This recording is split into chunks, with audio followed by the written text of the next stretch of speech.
Hello, everybody. Let's talk. Let's give you all a few minutes to join, see what's up. Hello, everyone. Just giving it a second for folks to join. Let's talk about what's going on. We are going to discuss what is happening right now, what we can do about it, what our marching orders are, and what Democrats can be doing, what we are doing that also isn't being communicated to the public as much. So let's fix some of this. But hello, everybody. All right. 20K on, let's talking about it. All right. So first things first, one of the things that I want you all to understand is that if you are watching the news right now and you are feeling overwhelmed by all of the constant headlines and developments and what is happening and, federal government changes over here and ICE raids over here and plane crashes over there, and you are feeling so overwhelmed. First of all, know that you are not alone. And second of all, know that that is exactly what this administration is trying to get you to feel. They are trying to get people to feel, and someone said Musk, yeah, you got Elon Musk raiding the federal government and the Treasury. There's all this stuff going on, and it is so easy and it's natural when you see all of this stuff falling apart to get paralyzed because all of it is so overwhelming and you don't know what to do about it, but it's also very pressing information, and so you know it's going to affect your life or the life of people that you know, but what do you do about it? What is Congress doing about it? What's our leadership doing about it? The first order of business is to self-regulate. What authoritarian regimes try to do is that they often try to, what is known as flood the zone, do so much at once, or try to do so much at once that it gets carried in the news that you feel overwhelmed and paralyzed. And it's important for you to understand that the paralysis and shock that you feel right now is the point. They are trying to induce a state of passivity among the general public. So it is of personal importance for you, and it is also of political importance to take a breath. That does not mean tune out. That does not mean get apathetic. It does not mean, to just that you just have to forget or whatever. It just means take a breath, because we are about to lock in and focus. And I already know you, I already hear you all. How do I focus? What do I do? Just take the breath first, okay? Take the breath first. Now, let's talk about all the different things that are going on. And again, a little bit of a preview of how do you say? A little bit of a preview of what the answer is that we are going to have to divide and conquer, okay? So no, you as one human being are not going to be able to appoint a new FAA administrator that Elon Musk forced out.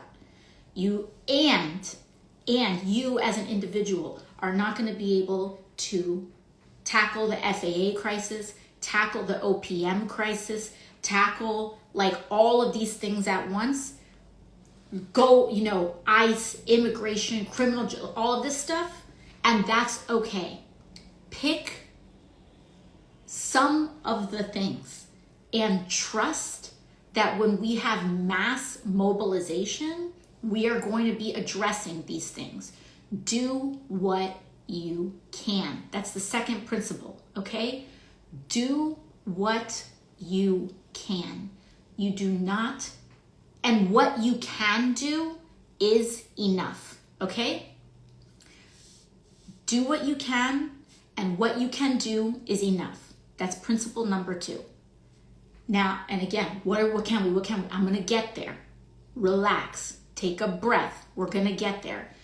What is going on is so comprehensive, and I want to make sure that I'm giving you all as comprehensive an overview as I can so we can figure out, and you can have the tools to figure out how to lock in and how to mobilize.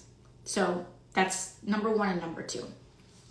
Now, someone said I should make a handbook. Maybe we will. Now, let's talk about a couple of things. I want to give an overview as to what is happening right now. Donald Trump, as we saw, was inaugurated several weeks ago. And who you saw behind him mattered. The people who stood behind Donald Trump at his inauguration are some of the people that are playing a major role in upholding and supporting what is going on. That is important to know because we need to know who are the folks that are responsible. And as we all saw, when Donald Trump was sworn in, he had several billionaires standing behind him. He had, of course, Elon Musk. He had Jeff Bezos. He had Mark Zuckerberg. You also had the CEOs of major corporations like TikTok and Apple, etc. These are people who are taking part in their own way, the same way that I'm telling you all to kind of divide and conquer. They are also dividing and conquer. They're acting very strategically, and they are each playing their own role, right? So the way that they're playing their own role, we can each be playing our own role, all right? Now, everyone's like, all this stuff. I'm gonna tell you all right now, if you cannot lock in for this comprehensive conversation, there's no like BuzzFeed, TikTok, 5 tips to dismantling fascism. We gotta lock in, okay? This is a lock-in conversation. So maybe people will be making TikTok compilations after this, feel free, etc. But I have a lot here that I need to download to you all right? So a lot of you are asking about Elon. What do we do? What is, and that is the right question to be asking, because what Donald Trump has done is that he has completely given up his power and handed a lot of it over to Elon Musk. Elon Musk has appointed some teenagers and some people in their early 20s into essentially trying to raid federal government systems, including sensitive and classified information at the U.S. Department of Treasury. They are doing this. I want to tell you their story.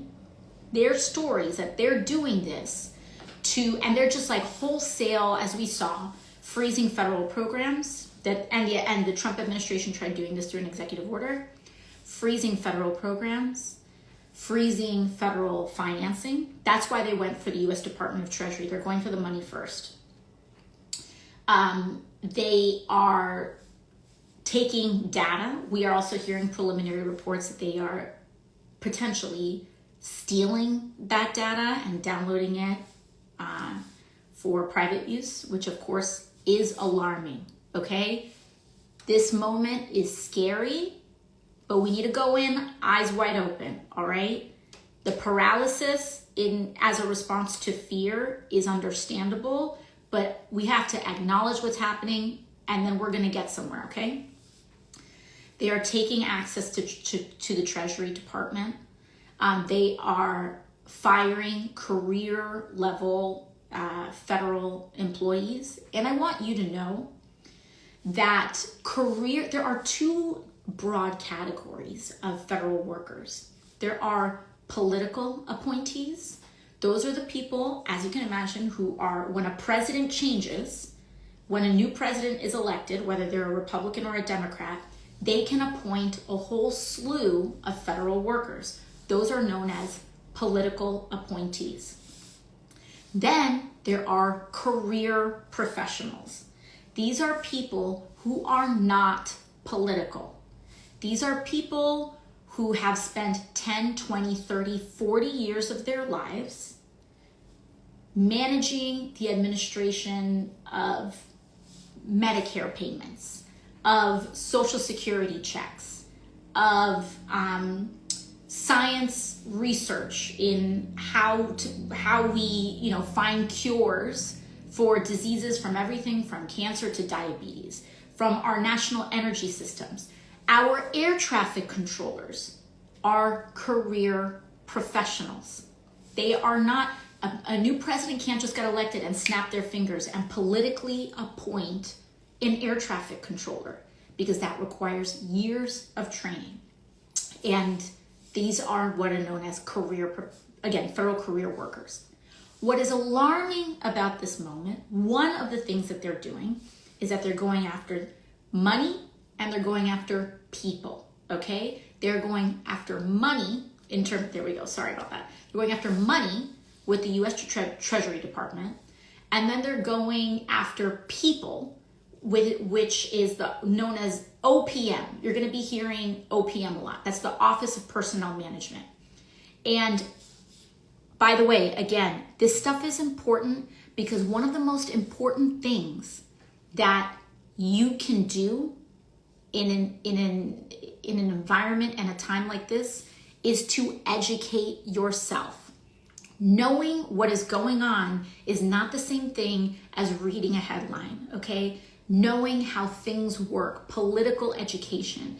This stuff is important because you can't do anything if you don't know where the vulnerabilities are and understand the big picture, okay? So I'm gonna get to all of your questions, but pump the brakes, okay? Breathe. Now, once again, two areas. They're going after the money with the U.S. Treasury Department, and they're going after the people, which is OPM, Office of Personnel Management, the federal career appointees. It is normal for a president to come in and to largely dismiss a lot of the previous administration's political appointees. They have the right to do that. What Donald Trump and Elon Musk are doing is that they're going in and they are gutting the career professionals who have legal protections, who have decades of experience, and we will say they are playing with fire in doing that. Why are they playing with fire? Well, I'll tell you one thing. I represent LaGuardia Airport. It's in my district, not too far. So I represent LaGuardia Airport. Unsurprisingly, a lot of the neighborhoods around airports are filled with workers for those airports. So I know a decent amount about airports, air traffic control, flights, etc. These are kind of the weird things that happen when you're a member of Congress. You become like experts in these very niche things that affect your community. So many of my workers, many of my constituents who are workers at LaGuardia and also who serve JFK Airport, are experiencing and seeing what is happening up close.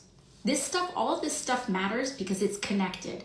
And when you see how it's connected, you feel less overwhelmed because you start to see a central theme emerge, and it doesn't feel like you have to tackle 100 things. It starts to feel like you're tackling a handful of things, okay? So you have this OPM dismissal and federal freezing. Last week, and also in the last 2 weeks, Donald Trump, 2 weeks ago, Donald Trump gets sworn in. Elon Musk then puts pressure on both Donald Trump and applies political pressure to dismiss the FAA, the Federal Aviation Commission, or rather the FAA, the Federal Aviation Administrator. They put pressure, Elon Musk put pressure to dismiss the FAA administrator. Now, why did he do that? Theme, okay? Elon Musk put pressure on him because the FAA administrator was advocating for, I believe, either fines or other sorts of punitive measures on Elon Musk because of violations that they were doing over at SpaceX around safety. So Elon pressures the Trump administration and forces the dismissal of an FAA administrator. That's part number one.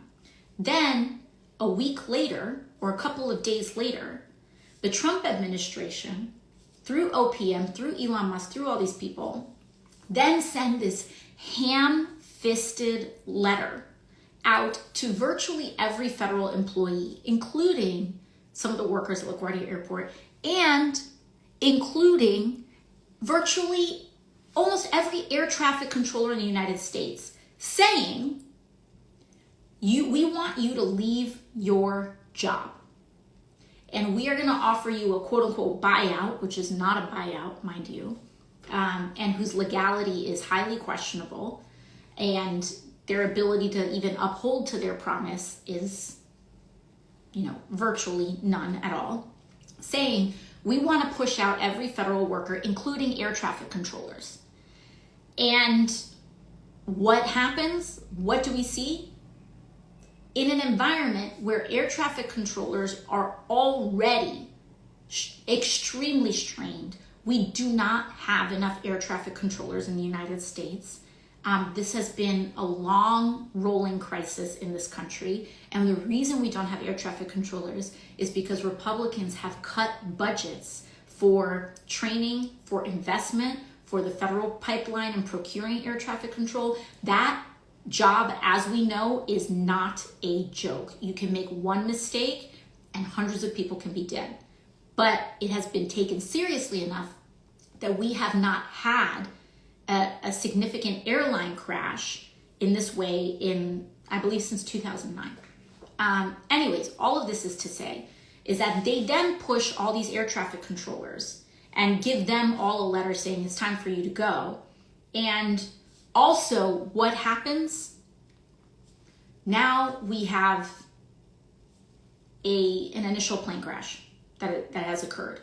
When we mess with federal government systems, lives are at stake.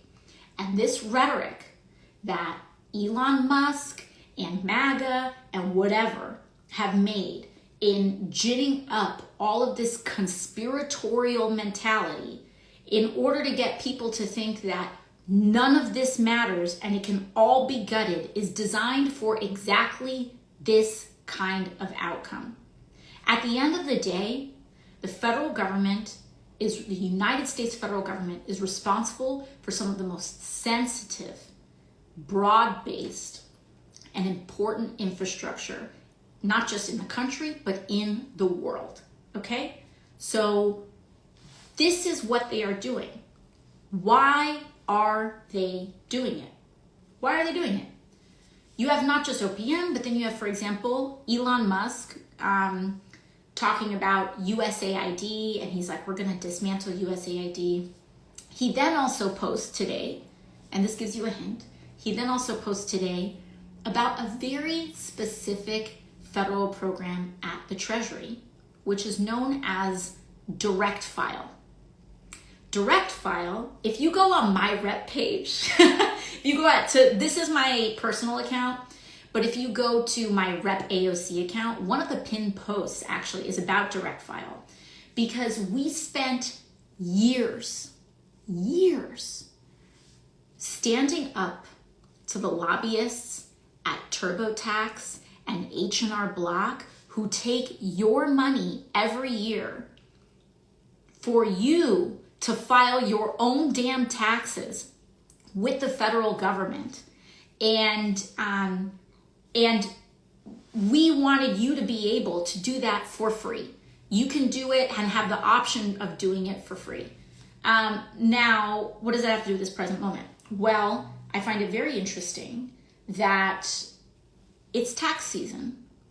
January 1st just happened. A lot of people just got their tax return forms, and between now and April is the time where these multi-billion-dollar corporations, or the corporations that own them, or multi-million-dollar corporations, depending on who you are about to make a bunch, or could stand to lose a bunch of money, because the public finally won a free option that rolled out last year and also rolled out a year and a half ago.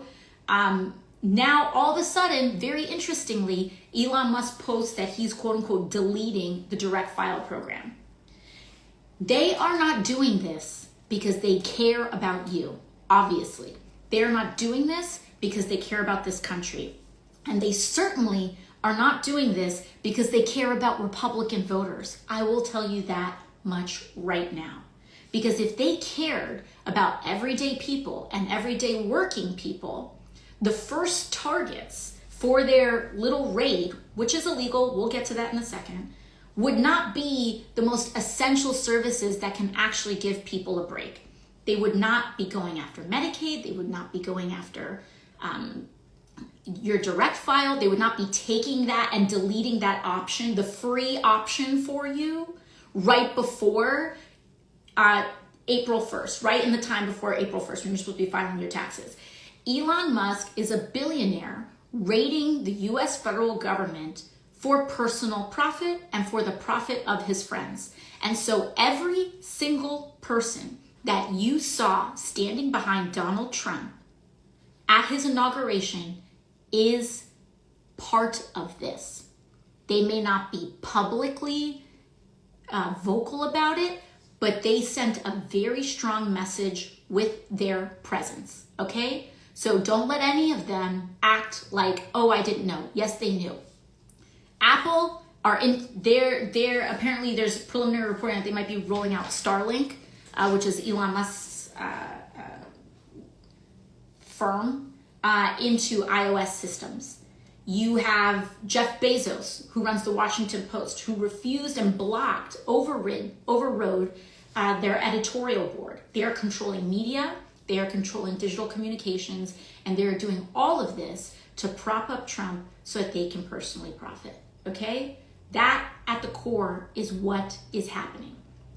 Now, we see what's going on. What are we gonna do about it? All right, okay? And also, one more important thing. This is the most important thing. I want you all, one of the important lenses that I want you all to interpret all of this happening through is through a very important deadline that is happening in the federal government. And once you understand this, you will understand, and all of this chaos is going to start making sense, okay? Something very big is happening this year.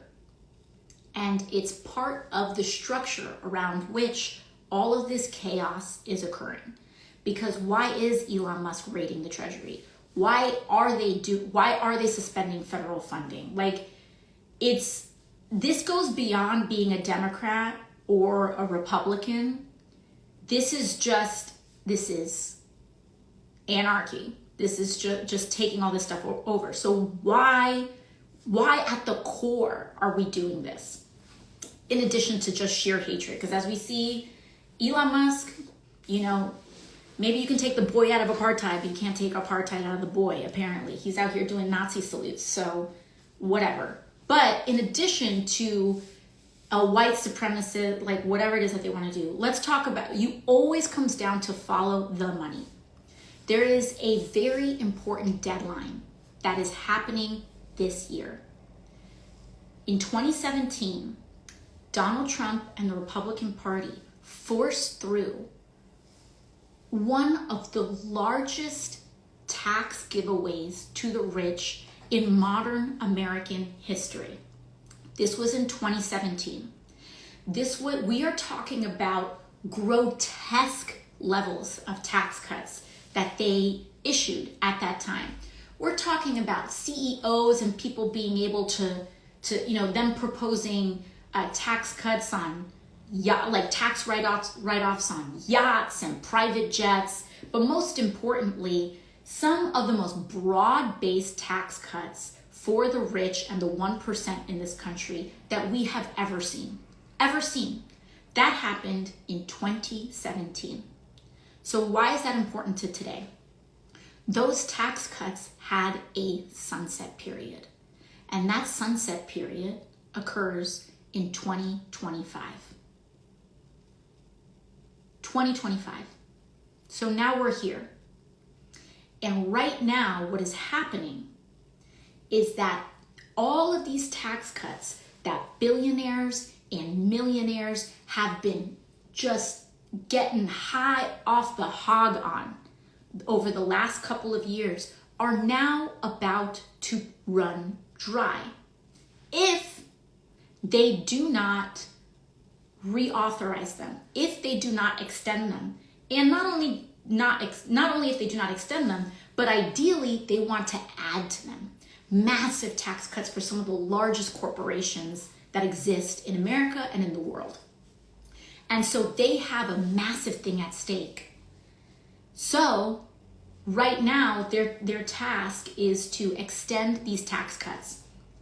And what Elon Musk wants is for these tax cuts to not only be extended, but to apply to him in a larger way than ever before so that he can amass even more money than ever before. So what does that mean? The problem with extending, they have a little wrinkle in extending some of these massive structural giveaways to the wealthiest people in this country. And the problem is that they have to pay for it. They have to pay for it. These tax cuts are to the tune, the cost of these tax cuts are to the tune of about $4 trillion. $4 trillion. And so if the US federal government is about to, if these tax cuts for the wealthiest people are going to expire this year, and if those tax cuts are set to expire, and in order to extend them, you need to find $4 trillion, well, where do you look? Because historically, in this country, when you need to pay for something, you pay for it with taxes. And other small, other kind of alternative forms of revenue sources as well. I need to simplify, but I want to oversimplify. And especially when it comes to some of the core, most important systems, healthcare, education, etc., we have had a system where we tax progressively. Now, not in principle, not in terms of the political progressivism principle, but what it means is that the more money you make, the more you get taxed, quote unquote. We know that that's not how it works in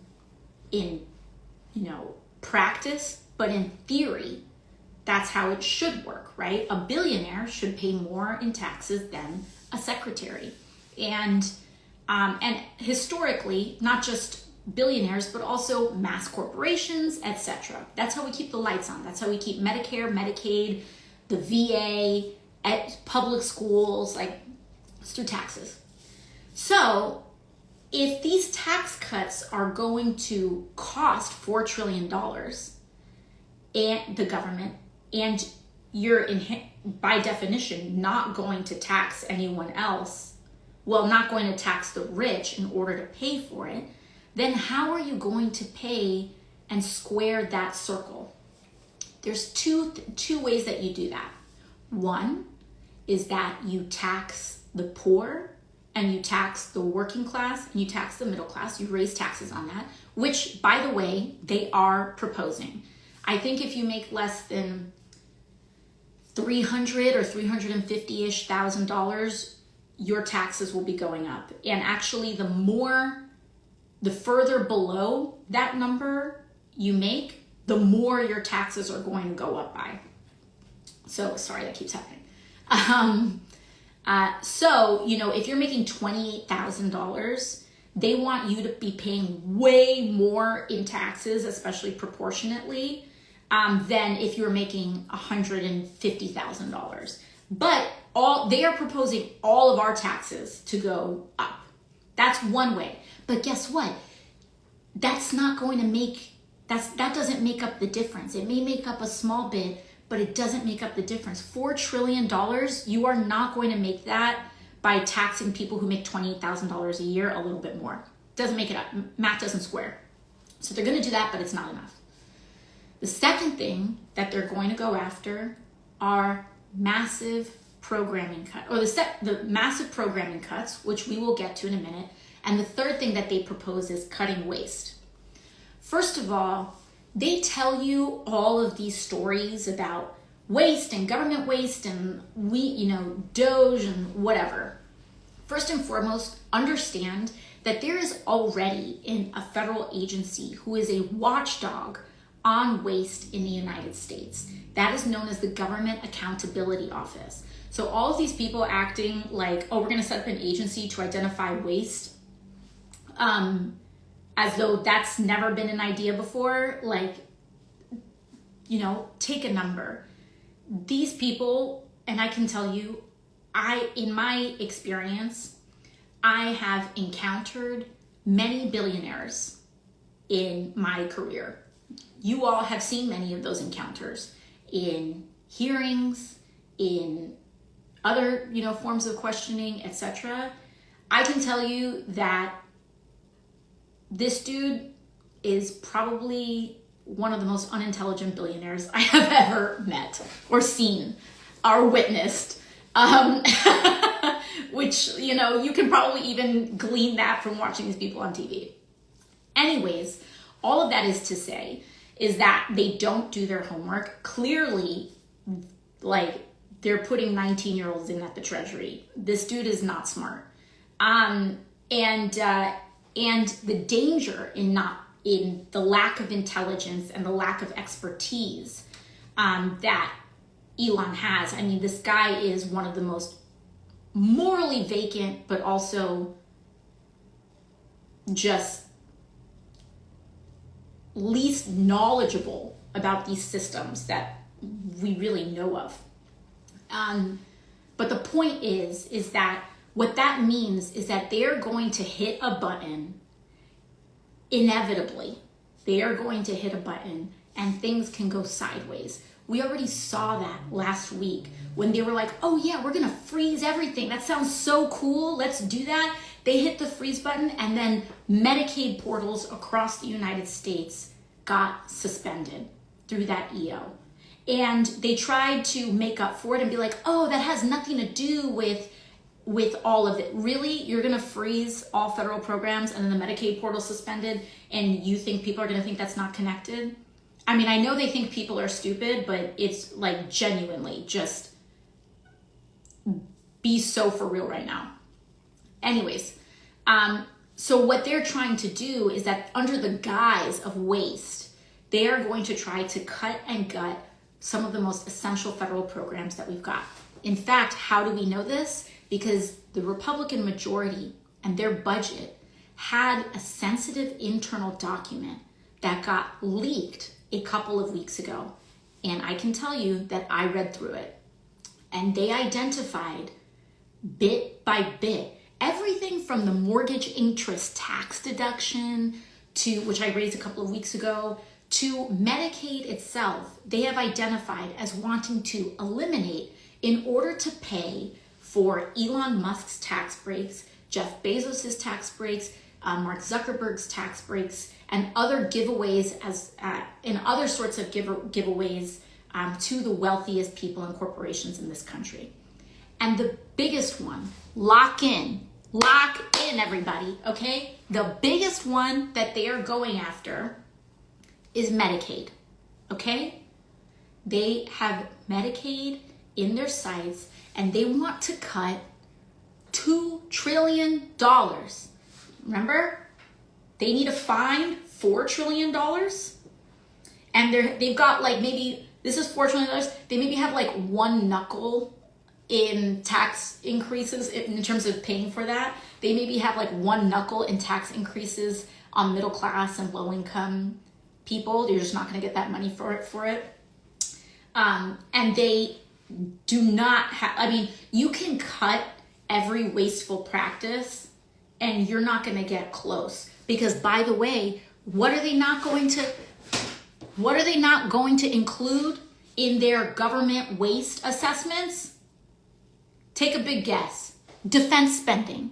One of the biggest areas of federal expenditure and waste that we see. I sat on the oversight committee, y'all. I have seen defense contractors price gouge and loot the public in such inordinate ways. And you all can tell me, service members who are tuned in right now, you all see it all the time. Like the how a lot of things don't add up because it's defense contractors who are making a killing. And just so you know, when you see these big tech people, many of them are also defense contractors.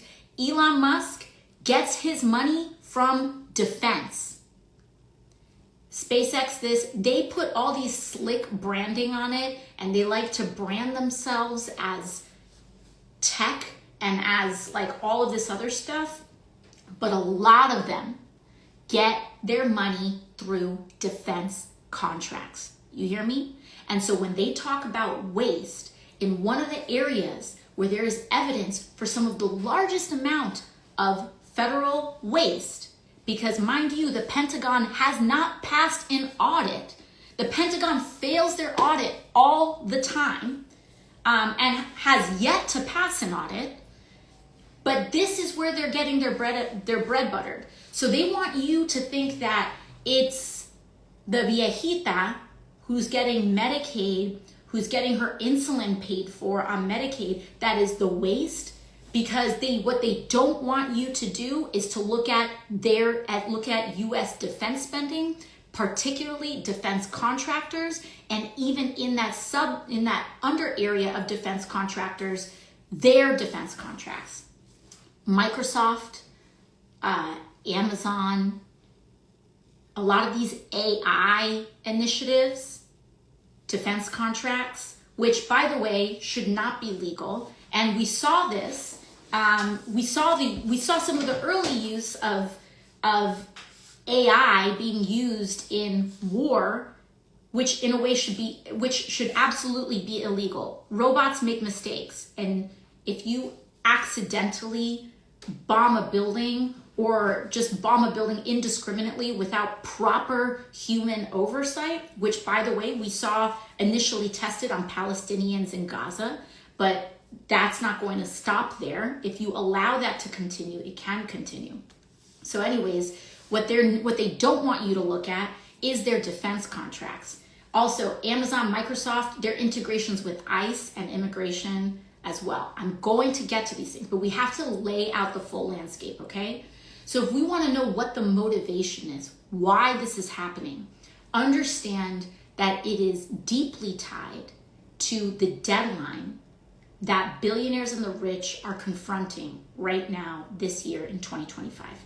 And what they want to do is suspend the actual assistance that you receive, whether it is through education, whether it's through healthcare, etc. They want to suspend that and gut that in order to finance their own public looting and public coffers, okay? So when you see these plane crashes, when you see the disruptions with air traffic controllers and things like this, or when you see all this stuff that's happening at the FAA, understand again, that happened, like this happened, and what happened, the FAA administrator was on leave. He had retired. Why?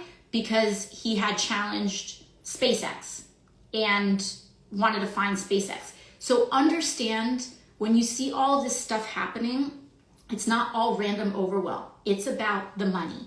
Immigration, these massive expansions on immigration, they want you to believe that they're only going after criminals. They're going after everybody. They even arrested Puerto Ricans. They're going after everybody. And understand that this is how indiscriminate they are being. And they are doing this because also, you know who finances a lot of Republican campaigns? The private prison industry. They know that they actually can't deport all of these people at once in one go. And what do you do when you grab someone off the street, but you can't deport them for a long time? You build private prison camps. And this is all, we already saw them start to do that. And this is, especially with passage of certain legislation, this is what it's set to do. Okay? So understand the central motivations here. This is about preying on working class people and stoking racial division so that working people turn against one another in order to vacuum and suck up what little is left of American public infrastructure and life and hand it over to Elon Musk, Jeff Bezos, and all these corporations, etc. Okay? It's important to lay that out. Now, what do we do? Okay? What do we do about it? There are just like, okay? I know y'all are I can already hear, but just lock in for a second. Just like these problems can seem comprehensive and also overwhelming and complex, understand that we outnumber them. We outnumber them, okay? The people outnumber the 1%. The people, and not even just, and it's not just about 1% and 99, it's not just about that too. Also, everyday people of all sorts of income brackets also overwhelm the number of the corrupt, okay? Understand our strategic advantages in this moment. We outnumber them. Do not forget that. We outnumber them so dramatically that they have to try to control media and communication channels and apps, etc., because they want to and need to invoke docility, passivity in the masses in order for them to get away with what they're doing. Even before this most recent movie season, I would always make the comparison to The Wizard of Oz. But so like, it's not just a wicked thing, okay? Understand that authoritarians are kind of like the wizard in The Wizard of Oz. They rely not on their actual power. They rely on their perceived power. So, principle number one in what you can do is that when one of these things comes to your backyard, when it actually, like when it comes to you, and I will give examples, but when it comes to you, when it does, you can resist. And what that happens over millions of people is that you generate enough friction that they cannot go as fast as they want to go, okay? So I'm going to give you some examples that have already been working. Let's start with immigration and ICE. When people say, what can we do? You can do the things that apply to you. In my community, we are a heavily immigrant community. And so ICE raids deeply affect and disrupt our community. And the prospect of ICE raids deeply disrupt and threaten our community. So, number one, if you live in a community with a lot of immigrants, know your rights. That's one tangible thing you can do that I want you to do. And I'm going to go through what that means. And that means know your rights if you are a US citizen as well. Okay? Here's one way that we're going to create some friction in this system. Okay? Tom Homan, who's directing a lot of these ICE operations nationally, etc. He went on TV practically crying. This dude was whining his ass off, because ICE went into the city of Chicago, and Chicago had prepared for them. Community organizers, activists, and their mayor and local elected officials who were solid on this issue, they educated the city on their legal rights. Because what ICE tries to do is that they rely on people not knowing their rights in order to enter buildings, in order to search workplaces, etc. So when you know your rights, you are able to tell them no, and they do walk away. So you need to know your rights. If ICE comes to you as an American citizen, still assert your rights, because what you can do is protect people around you, and also make sure that you are slowing down this system. The slower they operate, the less they can break. You hear me? This is why this is strategically important.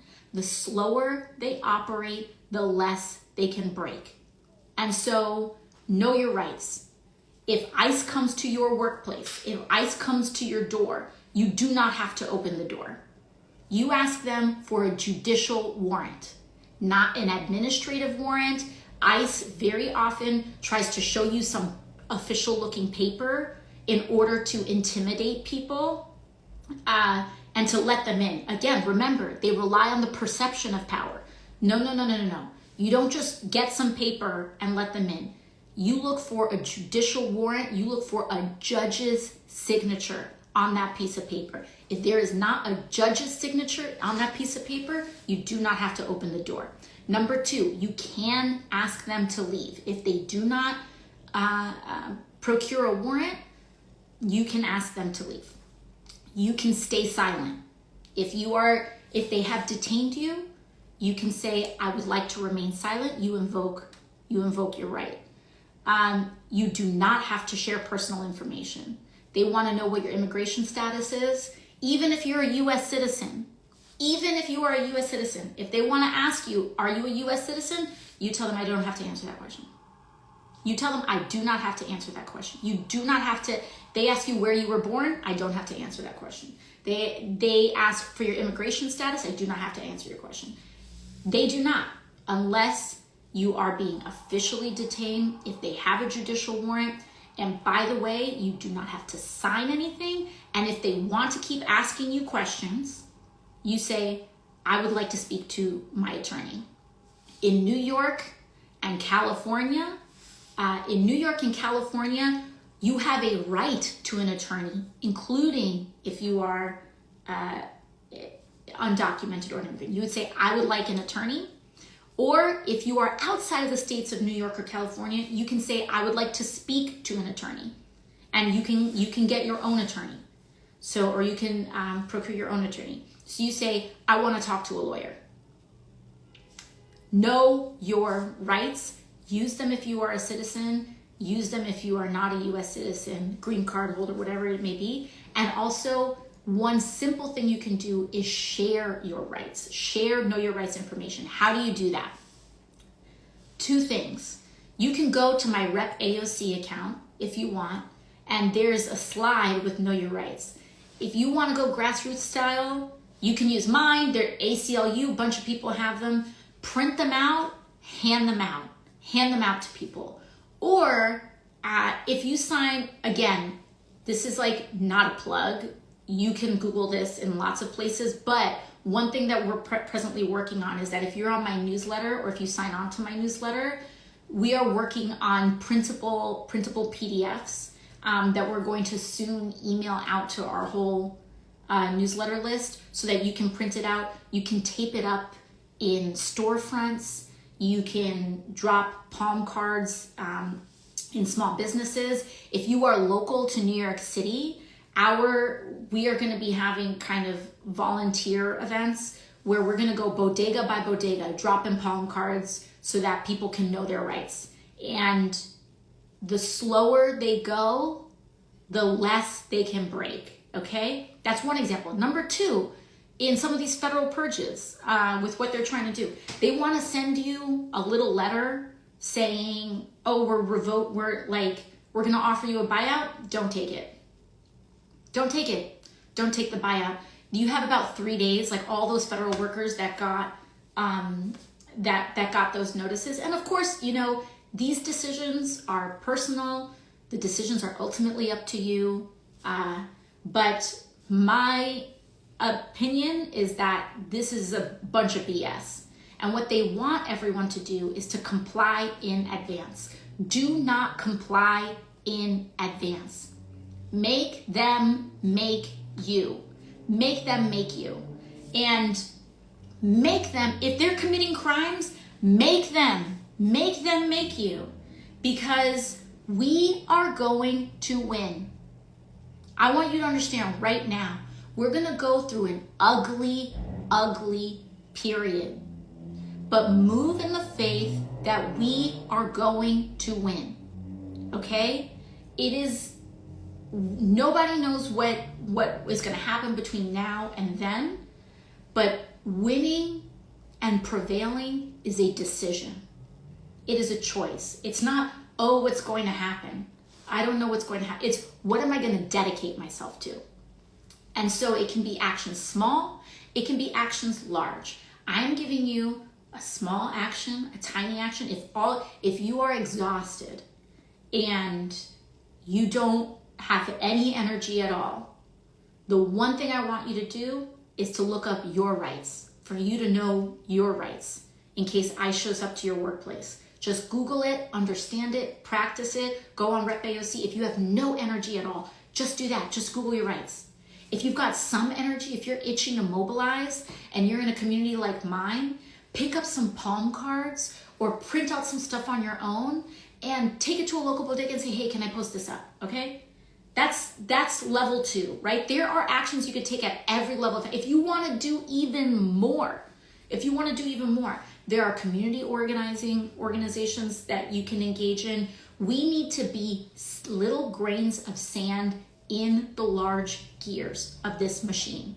And so please do not fall for the illusion or the lie that any action is too small. There is no action too small. In fact, because there are so many of us, when millions of people do tiny things, we can disrupt these systems, okay?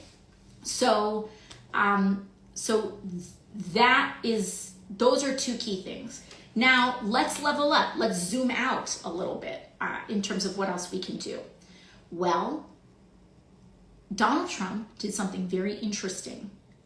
In case, in order for us to understand the political landscape, Republicans didn't just win the White House, as we know. Republicans also won majorities in the Senate and majorities in the House. And what is happening right now is that Republicans are rolling over. People are saying, where's Congress? Where's Congress? Congress, I'll get to Democrats in another section here. But Congress itself, the reason Congress as an institution is not doing anything is because Republicans hold the keys to both the House and the Senate. So if the House is going to do something, you need the Republican speaker to make the choice to do it. The Senate, if the Senate is going to do something, the Senate has a Republican majority that holds the keys to that as well. So there are 2 strategies that we have in terms of the Senate and in terms of the House. I'm going to start with the House. The House has 435 members, but the Republicans won the majority, but that majority is very, very slim right now. I think it's about 4. I believe it's a majority of about 4.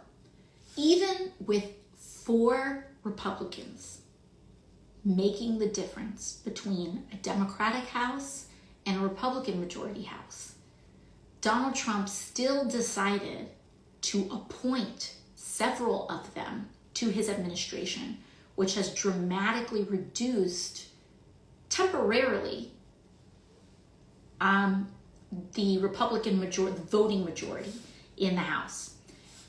Those people that he appointed are tried to appoint Matt Gaetz, but Matt Gaetz resigned when he was named, when Donald Trump was going to appoint him, and then the Senate blocked it. But still, there's a vacancy in Matt Gaetz's seat. There's a vacancy in Representative Waltz's seat. and there's a vacancy here in New York with Elise Stefanik's seat. 2 of those seats, Walsh and Gates, are in the state of Florida, and they are strolling their way to a special election. Now, that special election, I believe, is happening on April 1st in the state of Florida. We need to have a show of elevated numbers. We should have a show of elevated numbers in those 2 special elections. Now, people are going to say, oh, she's sending you on a wild goose chase. These are strongly Republican districts, but Washington and decision makers often look at the margins of these results to try to glean how people are feeling in this time.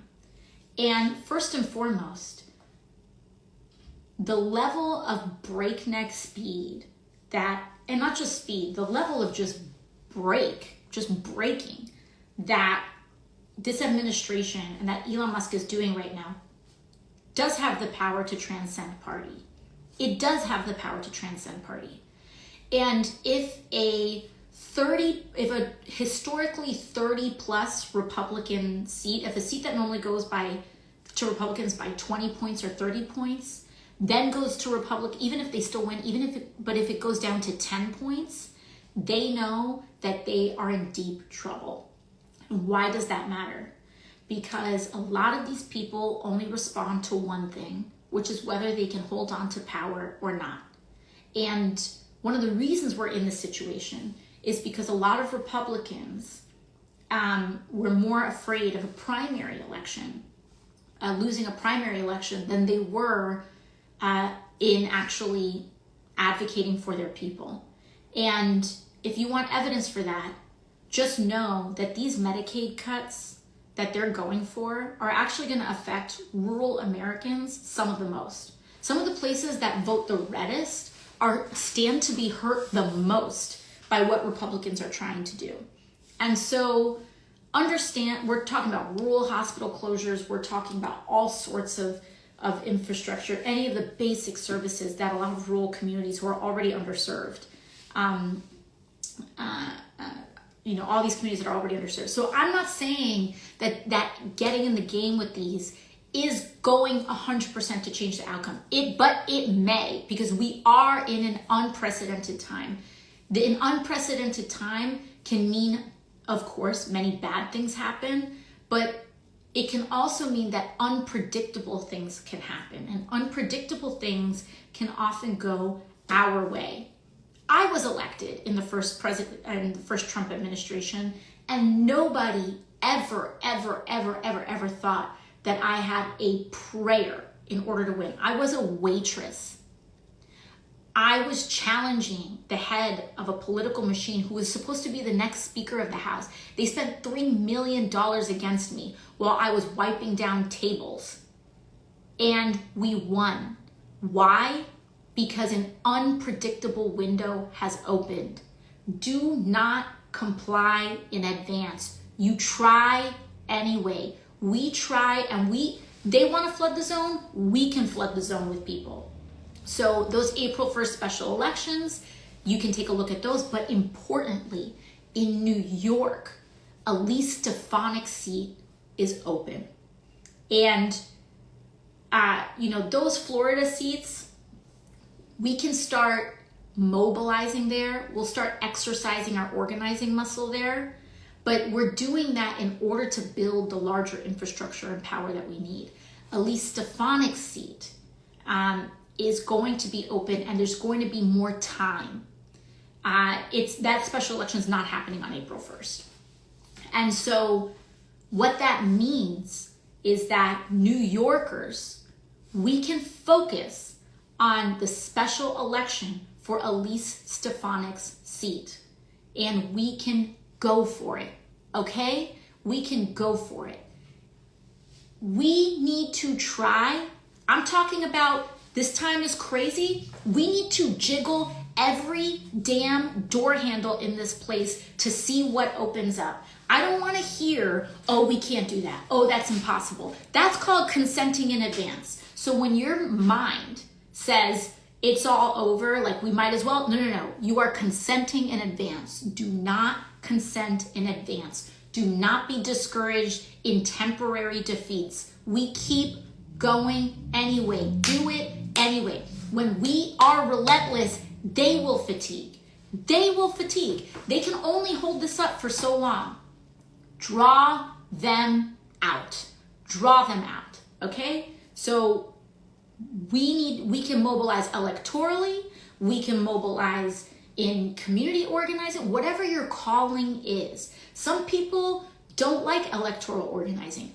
Then I want you to be running a Know Your Rights training. Or I want you to be sending out palm cards. Or I want you to be Googling your own rights, depending on your energy level. But electorally, we need to go get them, okay? These special elections are opportunities. And I'm not just talking about federally. It is time for us to kick up state legislatures, okay? Iowa just had a special election.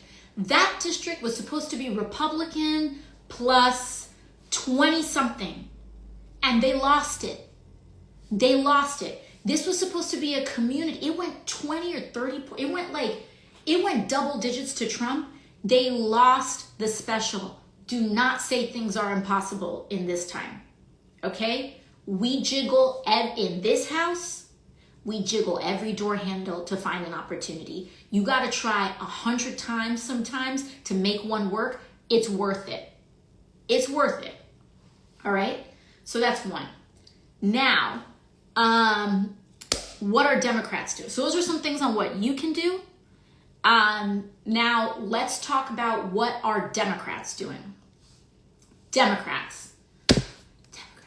As many of you know, my relationship with the Democratic Party is, let's call it an interesting one, right? I came in, for people who may not know, I came in to office not just by beating a Republican. I came into office by taking on the Democratic establishment and taking on a very entrenched political machine in New York City, and defeated a lot of that in order to get elected to office. And so I say this because I am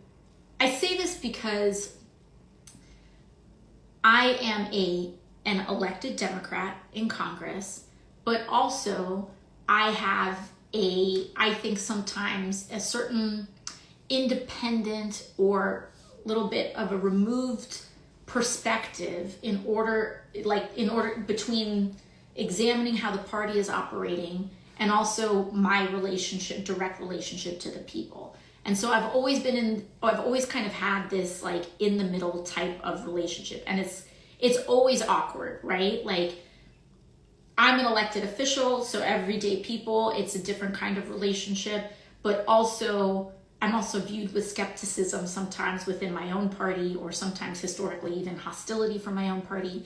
But at the end of the day, that's like I'm here, and also on top of that, I don't accept any lobbyist money. I am financed like by everyday people, and the average donation to my campaign is like $16, $20, depending on the day. And so that also means that I am not as attached to lobbyist influence, and also just kind of like the traditional ways that Washington works. I say all of this because I want you to know that when I'm about to talk to you about what Democrats are doing right now and what we are doing, what we may not be doing, it's done with that perspective in mind, which is that I'm capable of stepping out of the party and looking at it because of both how I got here and the fact that I rely on the support of everyday people. But also, it's also, though, in my communications with you all, I do have a level of insight where I can share with you what I see going on. And so there's two sides to this coin. So I want to let you know what Democrats can be doing right now and what we're starting to see some mobility on. So point number one, a lot of people say, where are Democrats right now? I don't know where Democrats are right now. There's like two things can be true at the same time, right?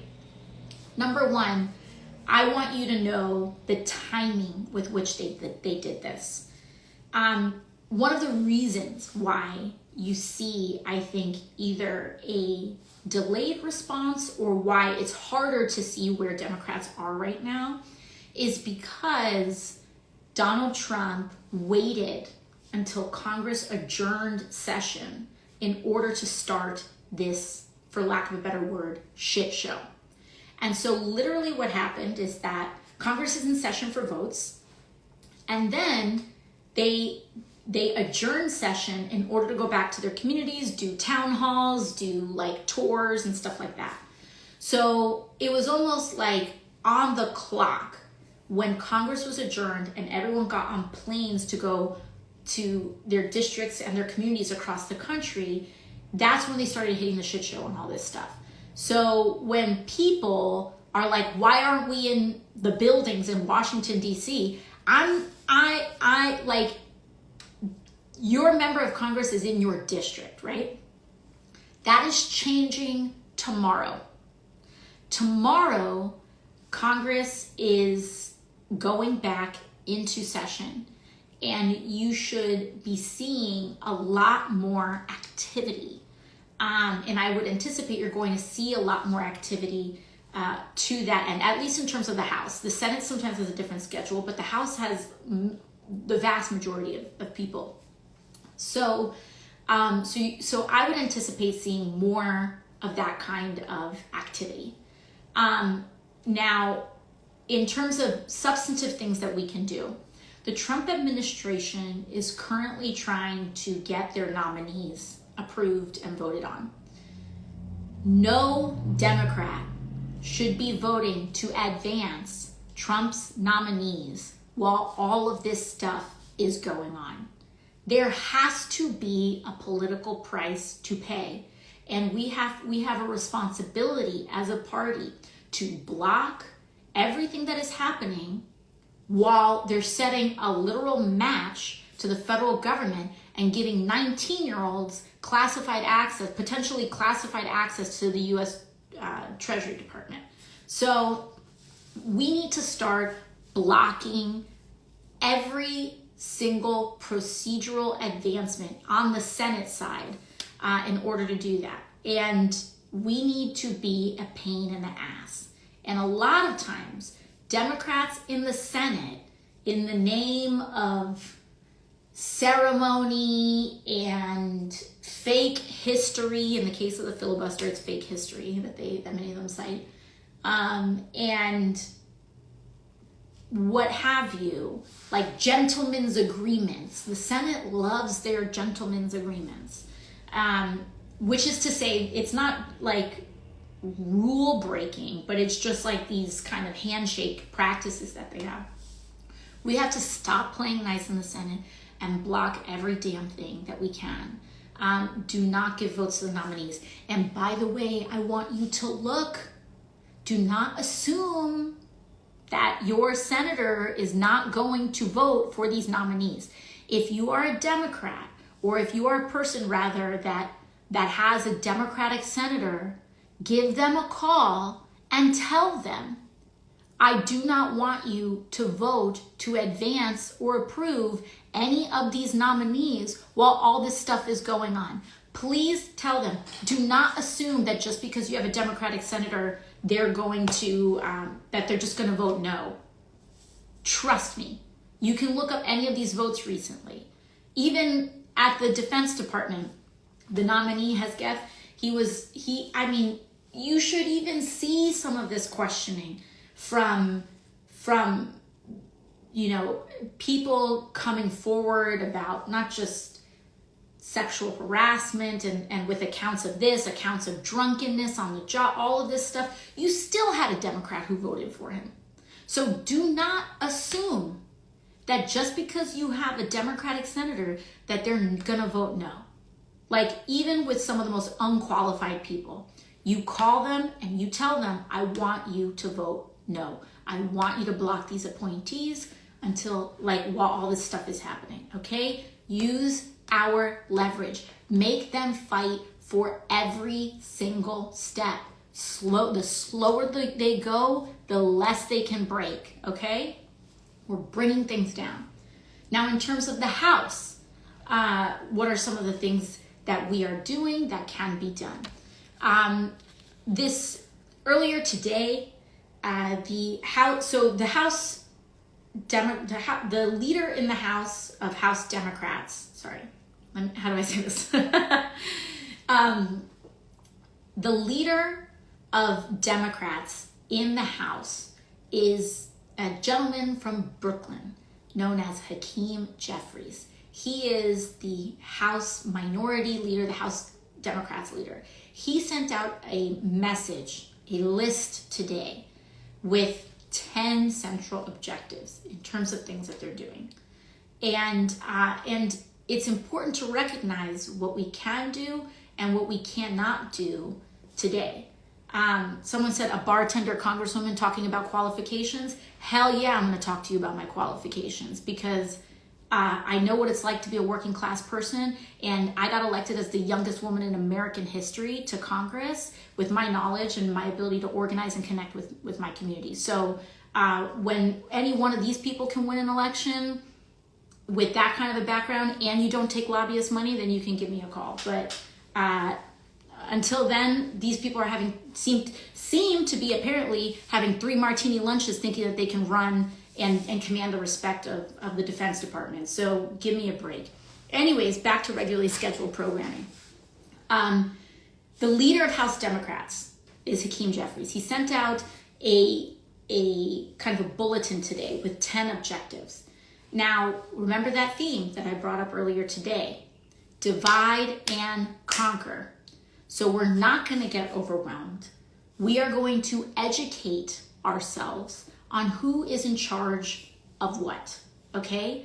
So one thing that we expect to see, and that we expect to see, is that House Democrats and legislation is going to be advanced this week to implement mechanisms to help block some of this infiltration that we're having at the U.S. Treasury Department. Also today, as a preview, there were some Democrats that are the heads, the Democratic chair, or not chairs, but what is known as the number 2 ranking members. So just so you know, in the House, the reason why who has majority control of the House matters is because the party with majority control also controls all the committees. So it's not just that you have more votes, it's that Republicans will control all the legislation that comes to the floor. Republicans control like all of this stuff. So people are saying, oh, Dems will not pass stop.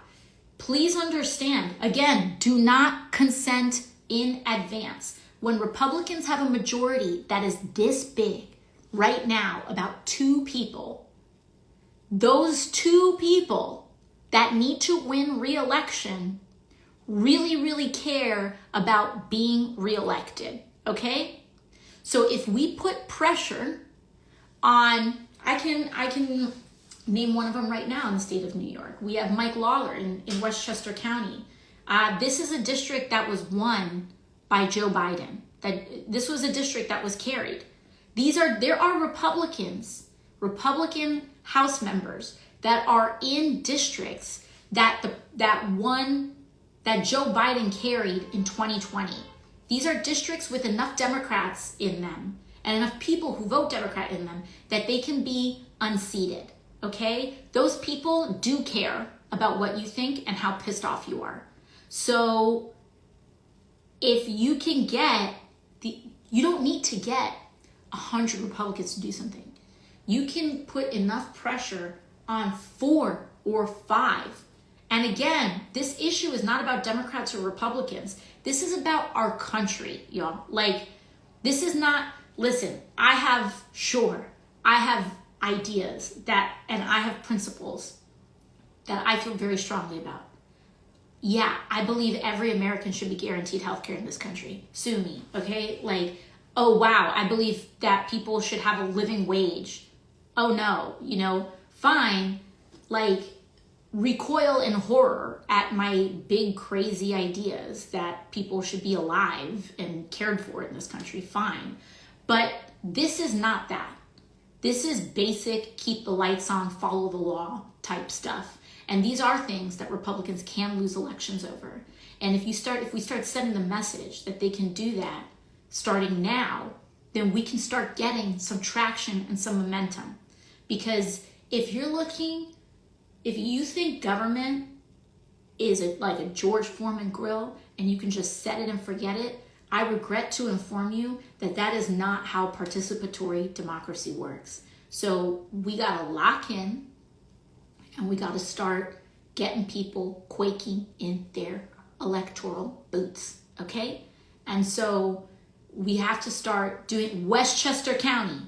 If you're in Westchester County, if you're in Rockland County, if you're out here, I'm gonna need you to start making some phone calls saying, what are you doing about this, okay? To your representative. If you have a Republican representative, you should be making a phone call. Oh, they don't listen, it doesn't matter. Don't consent in advance. Don't consent in advance. This is how it works. Oh, they don't listen, they don't pick up the phone, they don't care, they're gonna vote the other way anyway. They need to know you are paying attention. They need to know that you are pissed off, okay? If they don't think that you're pissed off, if they don't think that you're not paying attention, they're gonna go faster. Even if your call makes them think twice, it is effective. And I will tell you, listen, I have sat on the steps of the Capitol when there have been people protesting and yelling at members as they walk in. And the thing that members do is that they ignore them and they keep walking and they act like their ears are full of cement and that they can't hear. I can tell you they can hear, and I can tell you that it affects them. They put on a face that it doesn't. Or they might tell Elon Musk is one of the thinnest skinned MFers I have ever encountered in my life. That dude, you can get him twisted by looking at him. Like, he is so insecure, which is why he's a white supremacist. Like, these people rely on this ideology because they need something to hang their hat of superiority on. Clearly, money isn't enough for this dude. He needs he needs to cling on to this to feel better than, because he has a complex, all right? Like, this is deeply psychological. This is what happens when, like, you don't go to therapy, dude. Like, this is what happens, whatever. They got their own personal problems, and they're taking it out on society. But the point is that that's also how these systems interact, right? Like, these people need to feel or exert some kind of power. And that is why the last principle is that you do not give them your fear. Do not give them your fear. Do not give them your anxiety. Do not give them your panic. This is a monster that eats fear. This is a monster that eats and feeds on your anxiety, on your paralysis, on your fear, and that is what sustains them. Don't give it to them. Yes, this time is scary. Do not give them your panic. ICE is another example. The actual activity that ICE is doing is relatively limited, especially compared to the rhetoric and what they're showing on TV. They're making it look way worse. It's bad, but they're making it look bigger.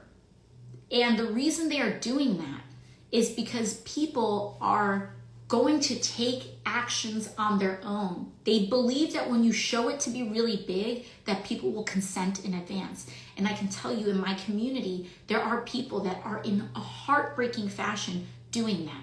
They are pulling their kids out of school. So our babies are not getting educated. They're pulling their kids out of school because they're scared. Keep your kids in school if you can. If you can. Every situation is different. Everyone's life is different. But if you can, keep your babies in school. You need them in school. There are people that are already planning to pre-separate their family and leave their children with other guardians here in the United States, and the parents are choosing to leave on their own volition, because in the US, the law is such that they would have to wait 10 years in another country. And so they're saying, well, if I'm going to get deported, in order to avoid that, I'm going to leave on my own. I'm going to leave my baby here. And then when my baby turns 18, then we can try to reunite legally. And these are heartbreaking decisions that are happening. Absolutely heartbreaking decisions. But they are, these are heavy, serious decisions that are happening in response to this image and this fear that they're trying to project out here. So all that is to say, do not give them your fear. On top of the things functionally, let's go back to what Democrats are doing. Another thing that Democrats are doing is that we are coordinating, right? We do not have majorities in the House, and we do not have majorities in the Senate. Especially in the House, that means that our ability to investigate, to launch investigations, etc., are very limited, because we don't hold the gavels to the committees that would direct a lot of this legislation or investigations. And so what we can do is that we can partner across state and other sorts of governments in order to pursue strategies, right? And so, for example, the House, with response to the federal freeze, we cannot sue the president. We don't have the legal standing to sue the president. And people say, oh, courts, it doesn't matter. Do not consent in advance. I don't want to hear that stuff doesn't matter. This is what the headlines are trying to get you to do, right? Guess what? He signed an executive order saying, I'm ending birthright citizenship. Did birthright citizenship end in this country? No, it didn't. It got torn down in a matter of seconds. Not seconds, but you know what I mean. Legislatively, in a legislative context, it got knocked down. He did it for the headline. He did it for just the buzz, okay? The courts still do matter. They file injunctions. It can stop things. So the point for some of this stuff is to get you to think that something is happening when it's not. When it's not. So that executive order went nowhere. There are 20 different lawsuits in response to these executive orders that Trump announced that are working their way, and they're heading to court. And if you run an organization and you got a letter from the federal government saying you need to do this, that, and the other to comply with those executive orders, keep an eye on those lawsuits and make sure that these things can happen, and make sure that, again, to slow down is to stop their damage. Now, all of that, we also have the heads of the Democratic heads of the major committees that are being affected, the Judiciary Committee, Appropriations, Oversight, Budget, are going to be providing individual updates. So if you're asking, what about USAID? Well, we will talk about USAID. But what is happening about USAID? I want you to think about the Democratic head of what is known as HVAC, the House Foreign Affairs Committee. That's Gregory Meeks, also a New Yorker. As well as not just him, but just look up the Democrats who are on the House Foreign Affairs Committee.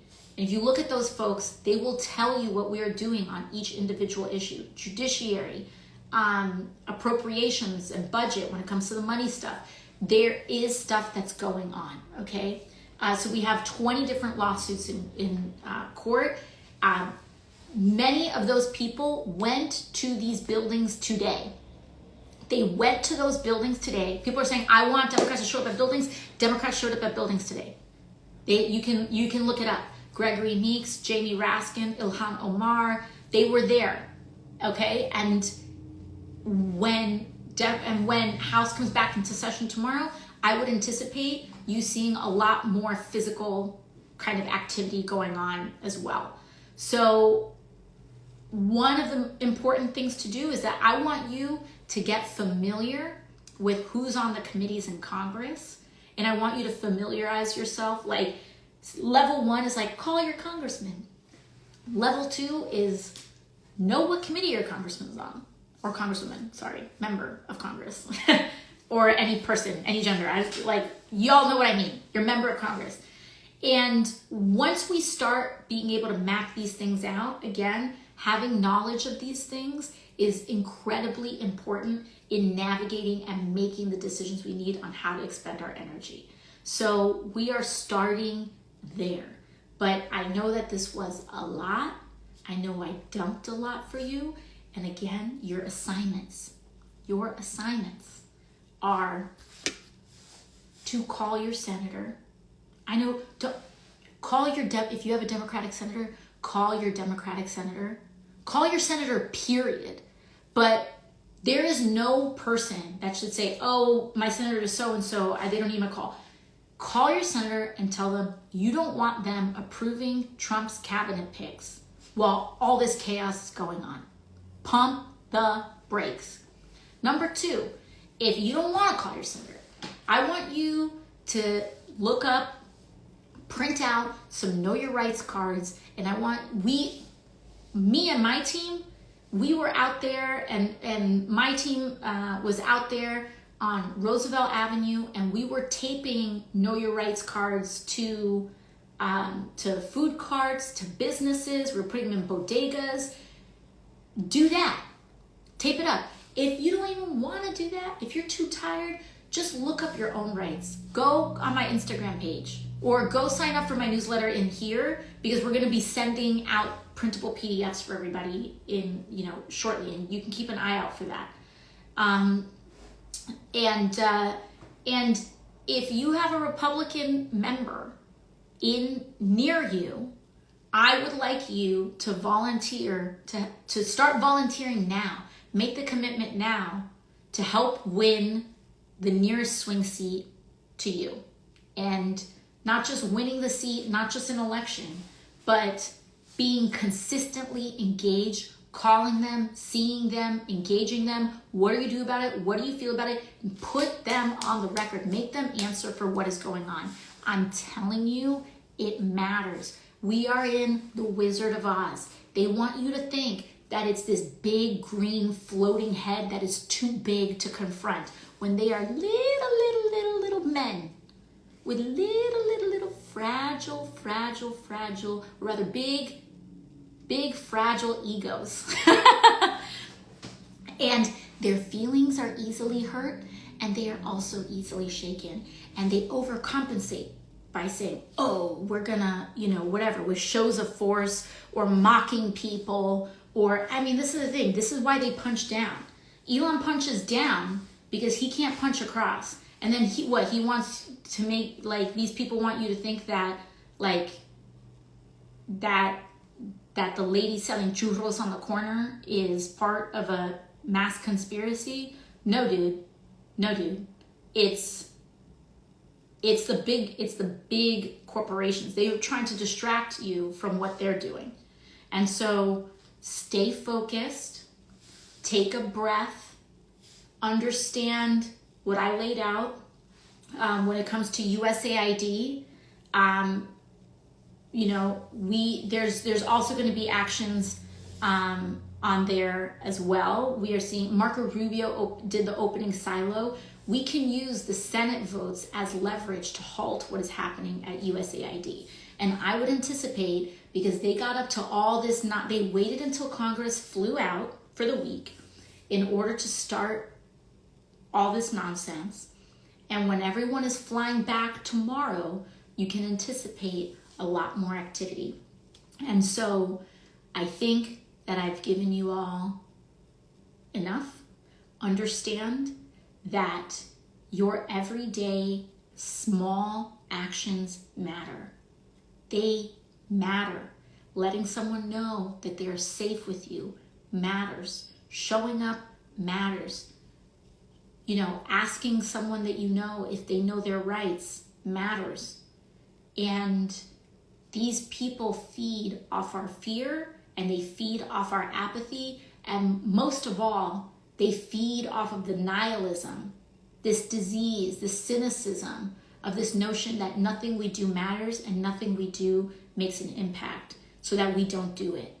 Don't listen to them. This is a mentality thing that they are coming after first and foremost. That is why they are trying to control your attention. They are trying to control your attitudes and beliefs, and they are trying to control your emotional state, right? They want you consumed with and paying attention to their narrative and headline. They want to make sure that that you feel overwhelmed. They want you to feel like nothing matters so that you don't try, because if you do try, there are times where you will win. So they don't want you to try at all. Try, okay? And again, they want you in a state, they want to control your emotions because they want you in a state of paralysis. They want you in a state of not doing anything so that they can just drive on flat road. Because again, these people are little, they are weak. They are also taking the helm of very powerful things. Two things are possible at once, right? But understand that as human beings, we outnumber them. Do not give up the strategic advantage of our numbers, okay? The small acts matter. They matter. And do what you can. Do what you can. And do not submit to the belief. And do what you can and know that what you can do is enough, okay? I've shared a bunch on this live. I've given you some perspective. I'm sure there's so much going on that there are things that I may not have addressed. For that, I apologize. We will come back to it. I will be back. We will be chatting a lot over the next couple of years, okay? So there you have it. Love y'all. Mwah, mwah, mwah. Bye-bye.